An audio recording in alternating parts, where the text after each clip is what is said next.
যে বাংলাদেশে রাজনৈতিক ছাত্র সংগঠন ক্যাম্পাসে নিষিদ্ধ করে দেওয়া দরকার। কোনো রাজনৈতিক দলের ছাত্র সংগঠন ক্যাম্পাসে কাজ করতে পারবে না। ইতিমধ্যে আমরা দেখেছি বাংলাদেশের ছাত্র রাজনৈতিক সংগঠনগুলো অপ্রাসঙ্গিক হয়ে গেছে। বাংলাদেশে গত 7-8 বছরে যত বড় বড় আন্দোলন হয়েছে, কোনোটা রাজনৈতিক দলের ব্যানারে সফল হয় নাই। গত 16-17 বছর আমরা যারা রাজনৈতিক ব্যানারে আন্দোলন করেছি ফ্যাসিবাদের বিরুদ্ধে, আওয়ামী লীগের বিরুদ্ধে, আমরা কিন্তু সফল হই নাই।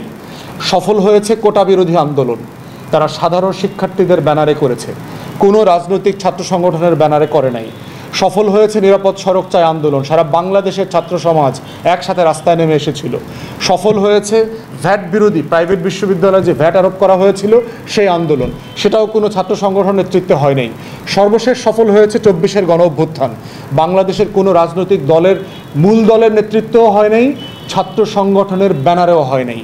অতএব এই যে রাজনীতির বোঝাপড়ায় যে পরিবর্তন হয়ে গেছে, বাংলাদেশের রাজনৈতিক দল, ছাত্র সংগঠন এবং নাগরিক সমাজকে, অংশীজনকে সেটা মাথায় রাখতে হবে।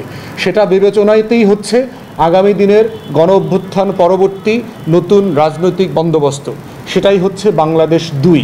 কৃতজ্ঞতার সাথে স্মরণ করছি ছাত্রদল এবং শিবির গত 16-17 বছর যে নির্যাতনের শিকার হয়েছে, গুম খুনের শিকার হয়েছে, তাদের হাজার হাজার নেতাকর্মী শহীদ হয়েছে, পঙ্গু হয়েছে, আহত হয়েছে। তারা সবাই গণ অভ্যুত্থানের পক্ষের শক্তি এবং তারা সবাই আওয়ামী ফ্যাসিবাদ বিরোধী আন্দোলনের সক্রিয় নেতাকর্মী। তাদেরকে আমরা শ্রদ্ধা করি, সম্মান করি, তাদের ত্যাগকে আমরা, তাদের অবদানকে আমরা জাতি হিসাবে স্মরণ করি, মাথায় রাখি। দ্বিতীয়ত হচ্ছে 24-এর গণ অভ্যুত্থানেও কিন্তু এই ছাত্র সমাজ কিন্তু অ্যাক্টিভ রোল প্লে করেছে।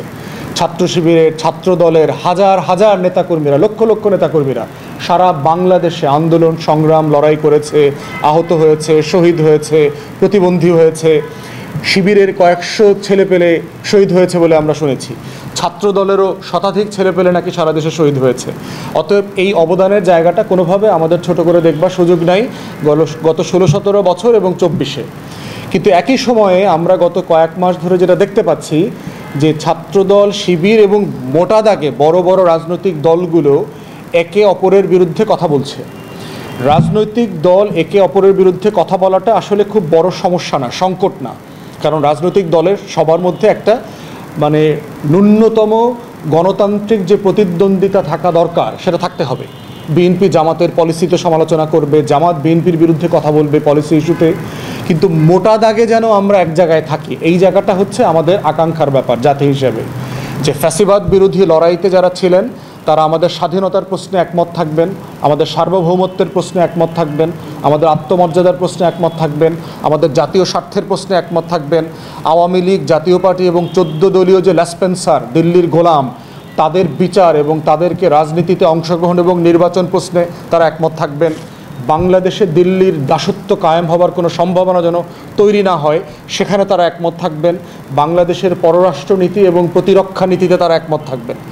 এই মোটা দাগে একমত থাকার বাইরে আমরা দেখতে চাই যে বাংলাদেশের প্রত্যেকটা রাজনৈতিক দল এবং ছাত্র সংগঠন গণতান্ত্রিক মূল্যবোধের চর্চা করবেন এবং সেই জায়গাতে যা যা করা দরকার, আরেকজনের মতামতকে সম্মান করা দরকার, আরেকজনকে স্পেস দেওয়া, আরেকজনকে মিছিল মিটিং করবার অধিকারকে স্বীকার করা এবং দ্বিমত করলেই মারধরে, সংঘর্ষে, ভায়োলেন্সে চলে যাওয়াটা কোনোভাবে কাম্য না, গ্রহণযোগ্য না।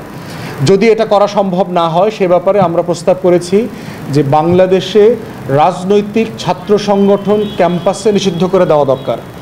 কোনো রাজনৈতিক দলের ছাত্র সংগঠন ক্যাম্পাসে কাজ করতে পারবে না যদি এই ন্যূনতম মূল্যবোধ তারা ধরে রাখতে না পারে।